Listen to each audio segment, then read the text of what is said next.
Let's go, let's go, let's go see the world ออกไปดูโรลูกกว้านใหญ่ใจบอบบานสำรามเอารำประชงประจังไข่เปลี่ยนเก่งสุขใจคุ้มกับสมัยด้วยใจตัวเอง Let's go ในทริปนี้นะคะ เราจะพาไปชมวัดถ้ำพุทธบ้างค่ะของความเก่าแก่ตั้งแต่ศตวรรษที่2ถึงศตวรรษที่10กว่าเลยค่ะ ในตอนนี้เราจะพาไปเที่ยว2ถ้ำของวัดพุทธนะคะภายในเมืองมุมไบค่ะถ้ำคอนดิวิกหรือมหากาลีเคฟนะคะตั้งอยู่ที่มุมไบอินเดียค่ะตอนนี้เรามาอยู่ที่หน้าถ้ำมหาการีนะคะที่เมืองมุมไบค่ะเป็นถ้ำที่สร้างในยุควัดถ้ำนะคะในช่วงศตวรรษที่1ถึง6หลังคริสตศักราชค่ะไปดูภายในถ้ำกันนะคะจะขอกล่าวย่อๆเกี่ยวกับวัดถ้ำนะคะวัดถ้ำก็จะมีลักษณะเป็นถ้ำที่สำหรับพระภิกษุอาศัยอยู่นะคะเรียกว่าวิหารชมบริเวณด้านนอกก่อนนะคะถ้ำจะแบ่งเป็นห้องๆค่ะมีอยู่หลายห้องด้วยกันนะคะในส่วนวิหารสำหรับสวดมนต์นะคะก็จะเรียกว่าใจตยะค่ะซึ่งยุคแรกในราวศตวรรษที่3ถึง5นี้นะคะก็จะเป็นลักษณะของวัดถ้ำที่เป็นพุทธเถรวาทนะคะพระภิกษุก็จะช่วยกันทำถ้ำที่อยู่อาศัยนะคะโดยการขุดหินเข้าไปนะคะเราเดินเข้าไปชมภายในถ้ำกันถ้ำในยุคแรกๆก็เป็นที่พำนักของพระภิกษุแล้วก็สถานปฏิบัติธรรมก็จะไม่ค่อยมีการประดับลวดลายอะไรมากมายนักค่ะก็จะเป็นถ้ำเล็กๆค่ะตอนยังไม่มีการแกะสลักอะไรเลยค่ะสิ่งที่แทนพระพุทธเจ้าสัญลักษณ์ของศาสนาพุทธก็จะเป็นสถูปแล้วก็ธรรมจักรค่ะจะยังไม่มีรูปปั้นของพระพุทธเจ้านะคะโดยถ้ำที่เราจะมาดูในคลิปนี้ก็จะเป็นถ้ำคอนดิวิตหรือมหาการีเคฟนะคะซึ่งจะเป็นถ้ำที่ไม่ใหญ่มากนักแล้วก็ส่วนใหญ่ก็จะเป็น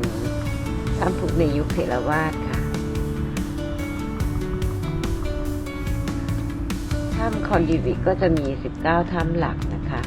มีทั้งที่เป็นวัดถ้ำแล้วก็วิหารที่พักของสงฆ์ซึ่งจะมีขนาดไม่ใหญ่นะคะนี่ลักษณะเป็นโถงถ้ำภายในยังไม่มีการแกะสลักใดๆนะคะนอกจากนี้ก็ยังมีวัดถ้ำในก่อนเช่นวัดถ้ำของศาสนาพุทธในยุคของเถรวาทเนี่ยก็อาจจะมีการปรับปรุงเปลี่ยนแปลงในยุคถัดๆมานะคะรวมถึงกลายเป็นศาสนสถานของศาสนาฮินดูไปแล้วก็มีค่ะบางแห่งก็ได้เป็นศาสนสถานของศาสนาฮินดูไปแล้วนะคะ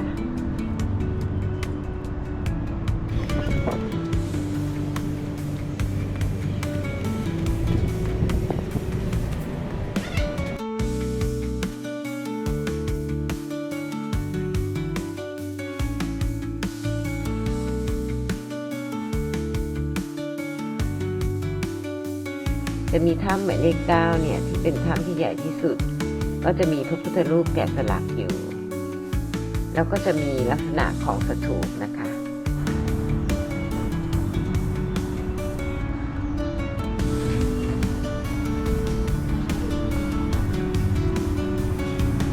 จุดนี้นะคะมีการสลักอย่างสวยงามค่ะภายในเป็นสถูปค่ะ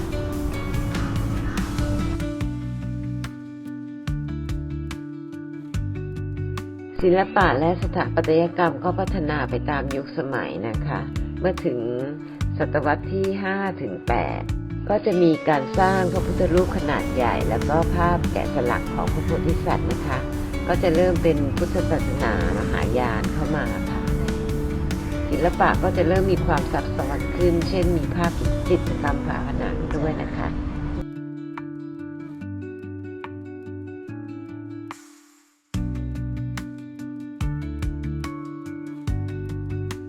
ถ้ำคอนดิวิตนี่ก็ถือว่าเป็นถ้ำเก่าแก่ของอินเดียนะคะ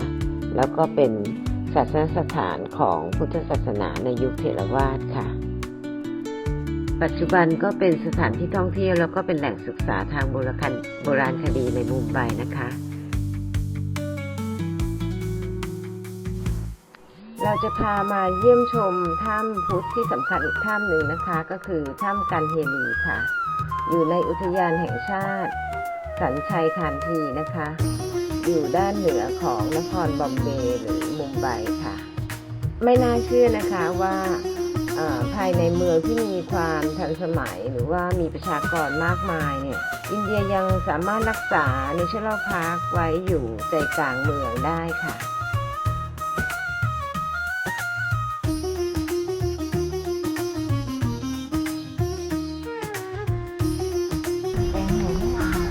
เรามาที่ National Park ค่ะเดี๋ยวจะขึ้นรถบัสภายในแล้วก็ไปเที่ยวชมถ้ำค่ะการที่จะเข้าไปสู่ถ้ำของกันเฮลีนะคะก็จะต้องนั่งรถภายในอุทยานขึ้นไปอีกทีนึงค่ะ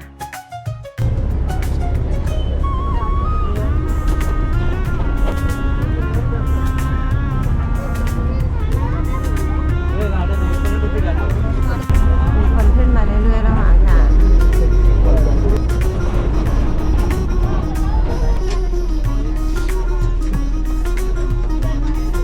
แดดกำลังขึ้นแล้วก็ตั้งอยู่กลางอุทยานสันชัยการทีค่ะอยู่ใกล้กับมุมไบนะคะตรงนี้เ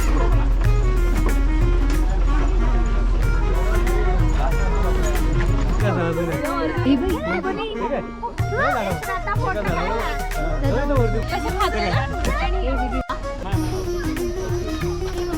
ซื้อน้ำมะนาวไหมอยู่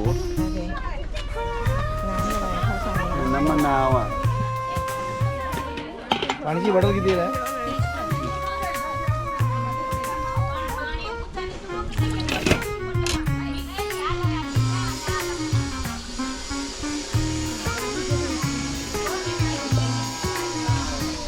มะนาว มะนาว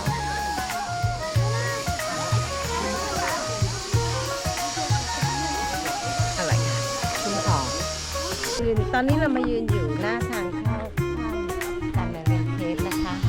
เป็นทางขึ้นไปด้านบนค่ะเดี๋ยวเราจะขึ้นไปแล้วก็ต้องเดินขึ้นบันไดไปเล็กน้อยนะคะถ้ำเหล่านี้เป็นศาสนสถานของพุทธศาสนาเถรวาทค่ะที่มีความสำคัญทางประวัติศาสตร์และโบราณคดีอย่างสูงโดยประกอบด้วยถ้ำกว่า100ถ้ำนะคะส่วนใหญ่ก็เป็นวิหารหรือกุฏิของสงฆ์ค่ะแล้วก็มี3ถ้ำนะคะซึ่งเป็นใจตยะหรือถ้ำสำหรับสวดมนต์ค่ะแล้วเราก็จะเจอถ้ำที่1ค่ะโดยถ้ำนี้นะคะก็จะเรียงตามลำดับของความใกล้ไกลนะคะไม่ได้เรียงตามอายุของถ้ำหรือว่าความสำคัญของถ้ำนะคะ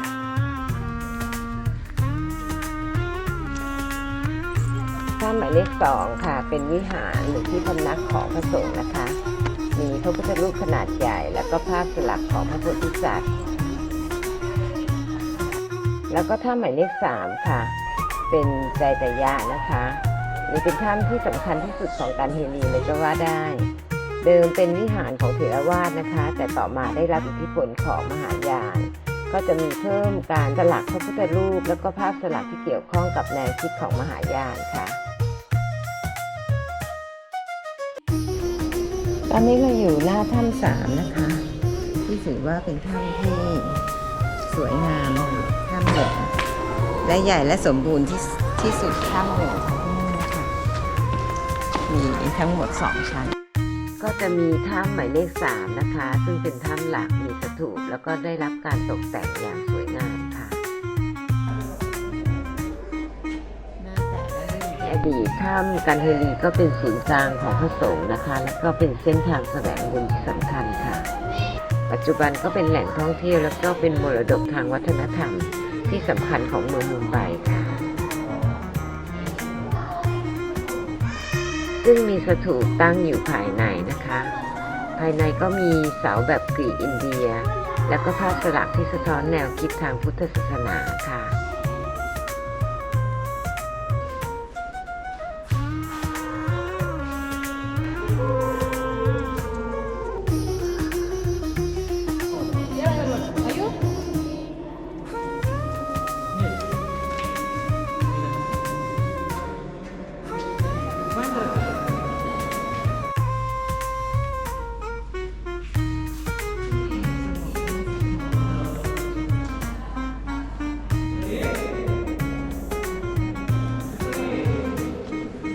ถ้ำที่ 4 นะคะไม่เห็น ถ้ำที่ 4 นะคะเป็นถ้ำทรงกลมหลังคาแบนขนาดเล็กค่ะเส้นผ่าศูนย์กลางแค่ 3.5 เมตรสูง 2.5 เมตรค่ะเข้าถึงได้โดยบันไดนะคะภายในนะคะมีเจดีย์ลักษณะเป็นพีระมิดคว่ำค่ะสามารถระบุอายุได้เมื่อศตวรรษที่ 2 นะคะและบันทึกว่าเจดีย์แห่งนี้เป็นของขวัญอันทรงเกียรติของภรรยาของช่างทองธรรมนากะค่ะเพื่อเป็นเกียรติแห่งเถรธรรมบาลในยุคหลังนะคะโดยในยุคต่อมานะคะก็มีการแกะสลักรูปพระพุทธเจ้าในถ้ำที่ 4 นะคะซึ่งมีอายุอยู่ประมาณศตวรรษที่ 6-7 ค่ะ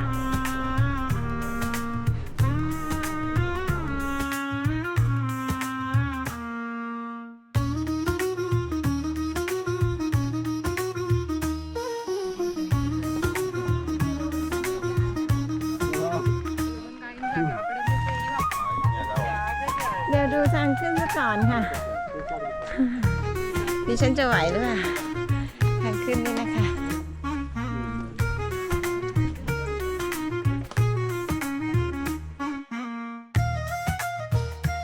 อะไรจ้ะดูมันทำหน้าสิ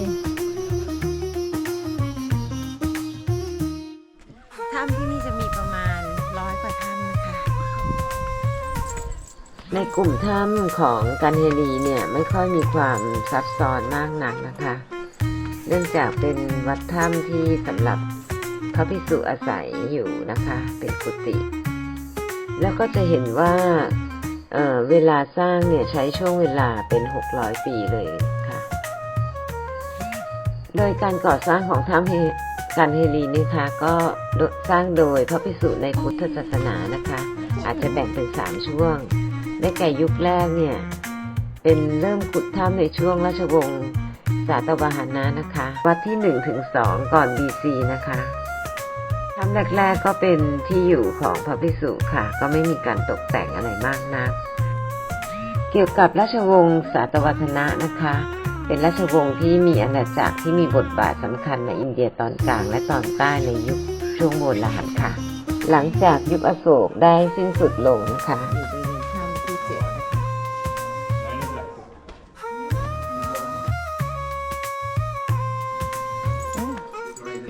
ถ้ำที่ 11 นะคะหนึ่งในถ้ำที่ใหญ่ที่สุดของกันเฮลีค่ะเป็นถ้ำที่รู้จักกันทั่วไปว่าเป็นห้องสวดมนต์นะคะที่ด้านหน้าซึ่งสามารถเข้าถึงได้โดยบันไดนะคะมีระเบียงกว้างขวางพร้อมเสา8 เหลี่ยม8 ต้นค่ะและเสา4 เหลี่ยม2 ต้นมีศาลเจ้าอยู่ตรงกลางของที่เป็นที่ประดิษฐานพระพุทธเจ้าในธรรมจักรนะคะผนังด้านขวาของระเบียงมีซุ้มเสาประดิษฐานพระพุทธรูปนั่งในธรรมจักร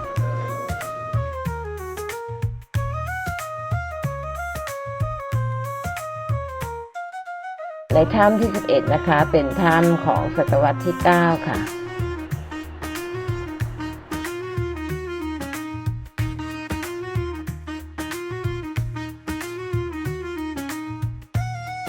ห้องโถงหลักมีแท่นคู่ขนาน2 แท่นตรงกลางคล้ายกับถ้ำที่ 5 ที่เอลโลล่าค่ะเริ่มจะกลายเป็นสาวแขกแล้วนะคะเพราะแดดมันร้อนไม่เกินเกี่ยวกับราชวงศ์สาตวาหนะนะคะเป็นราชวงศ์ที่มีอาณาจักรที่มีบทบาทสำคัญในอินเดียตอนกลางและตอนใต้ในยุคช่วงโบราณค่ะซึ่งในยุคนั้นราชวงศ์สาตวาหนะเนี่ยเป็นยุค ที่ศาสนาพุทธเฟื่องฟูมากค่ะ ได้รับการสนับสนุนจากชนชั้นปกครองและพ่อค้าในยุคนั้นนะคะ ถ้ำที่ 34 พื้นที่ที่ปกครองนะคะก็จะมีรัฐมหาราชอาณาธรประเทศเตลังคนากิษณานกะ โดยในยุคนี้เนี่ยศาสนาพุทธได้รุ่งเรืองอย่างมากเลยนะคะ ทางผู้ปกครองเนี่ยก็มีการสนับสนุนพุทธศาสนาเถรวาทแล้วก็มีการบริจาคที่ดินและสร้างวัดจำนวนมากนะคะ ซึ่งวัดที่สร้างเนี่ยจะเป็นลักษณะวัดถ้ำหิน หรือวัดถ้ำนี่แหละค่ะมีการออกเหรียญทองแดงแล้วก็เหรียญเงินนะคะ ที่มีภาพกษัตริย์และก็สัญลักษณ์ทางพุทธศาสนา มีการสร้างถนนการค้าเชื่อมระหว่างอินเดียเหนือกับใต้ แล้วก็ราชวงศ์นี้ก็เริ่มเสื่อมอำนาจในช่วงศตวรรษที่ 3 ค่ะ เดี๋ยวเราจะไปต่อทางด้านถ้ำด้านล่างนี้นะคะ ซึ่งเป็นถ้ำที่ 30 แล้วก็ลงไปเรื่อยๆค่ะ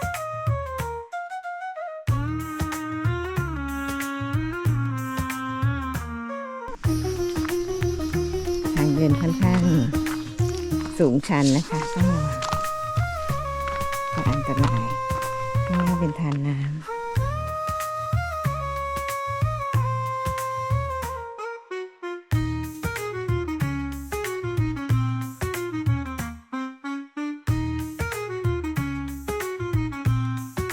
จากบันไดทางนี้นะคะไปสู่ทางนู้นเดินชิดกับทางน้ำตกลงไปเลยค่ะ ต้องระมัดระวังหน่อย โดยนิกายต่างๆของพุทธศาสนาที่มีมาตั้งแต่สมัยก่อนนะคะ แล้วก็เจริญรุ่งเรืองมา สถานที่แห่งนี้ก็สะท้อนให้เห็นถึงการผสมผสานอันสวยงามของศิลปะและสถาปัตยกรรมของนิกายหินยานและมหายานในพุทธศาสนานะคะ พร้อมด้วยมุกข้อมูลจารึกจำนวนมากจากช่วงเวลาล่วงสมัยของนิกายเหล่านั้นค่ะ ที่นี่นะคะมีถ้ำมากกว่า110แห่งค่ะกระจายตัวเป็นระยะทางกว่าครึ่งกิโลเมตรนะคะ โดยขุดพบบนลานต่างๆทั้งสองข้างลำธารค่ะ โดยวัดถ้ำในอินเดียก็จะมีอยู่มากกว่า 1,500 แห่งนะคะ กระจายอยู่ในหลายๆรัฐเช่น รัฐมหาราชมัธยประเทศอนาธรประเทศและพิหาร โดยมีกระจายอยู่ที่ศรีลังกาจีนและก็ไทยด้วยค่ะ ซึ่งวัดถ้ำที่สำคัญของพุทธศาสนาก็จะถือวัดถ้ำอชันตานะคะถ้ำอโลล่าแล้วก็ถ้ำกันเฮลีค่ะ เมื่อในช่วงปลายยุคกลางพุทธศาสนาในอินเดียก็เริ่มเสื่อมลงนะคะ อิทธิพลของศาสนาฮินดูก็มีเพิ่มมากขึ้นค่ะถ้ำกันเฮลีก็ค่อยๆถูกทิ้งร้างนะคะสวยงามค่ะความโดดเด่นของถ้ำกันเฮลีอย่างหนึ่งนะคะก็คือมีระบบประปาโบราณค่ะที่รวบรวมน้ำฝนแล้วก็ทำเป็นรางลงมาให้พระภิกษุสงฆ์ในการใช้งานค่ะ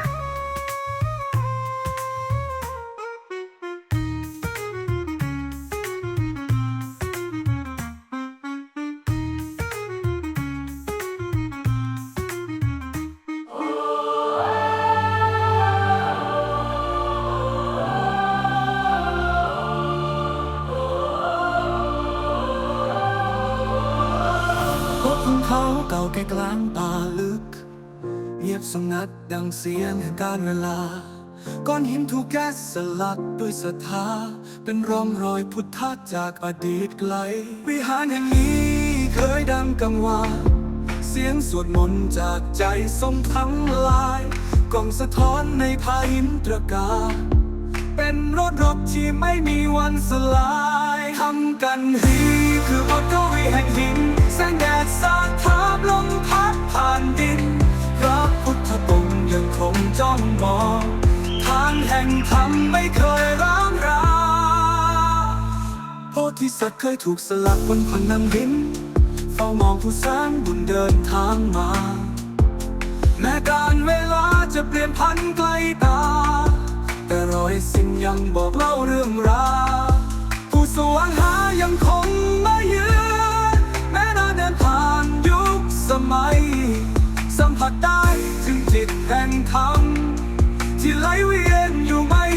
คลายทำกันฮีคือบทกวีแห่งหินแสงแดดสาดทามลมพัดผ่านดินพระพุทธกงยังคงจ้องมองทางแห่งธรรมไม่เคยร้างรา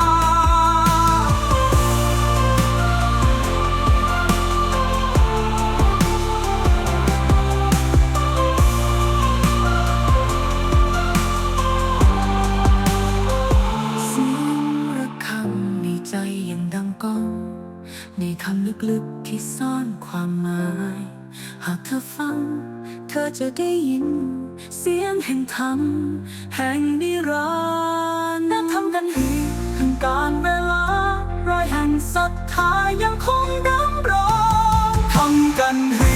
คือบทกวีแห่งหินแสงแดดสาดทามลมพัดผ่านดิน